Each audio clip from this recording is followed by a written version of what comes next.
La technique autorisée par les députés britanniques permet de concevoir un bébé à partir de 3 ADN, celui du père, celui de la mère et celui d'une donneuse d'ovocytes qui reste anonyme. Objectif de l'opération, bloquer la transmission d'une maladie génétique appelée déficit mitochondrial. La première étape consiste en une fécondation in vitro classique qui donne un embryon. Lors de la deuxième étape, seul le noyau de cet embryon est transféré dans l'ovocyte de la donneuse dont on a au préalable retiré le noyau. En février 2015, lorsque les députés britanniques avaient débattu une première fois de cette question, le généticien Axel Kahn avait pris position en faveur de cette technique. Les ovocytes que l'on a utilisés n'ont pas de maladie mitochondriale. Ici, il n'y a aucune modification de l'hérédité.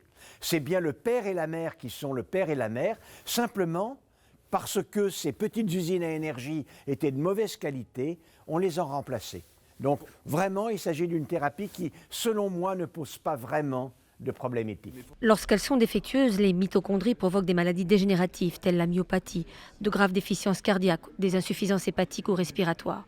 Environ 6500 bébés naissent chaque année dans le monde avec un dysfonctionnement mitochondrial transmis par la mère. Avec cette nouvelle technique, le changement sera définitif et se transmettra de génération en génération.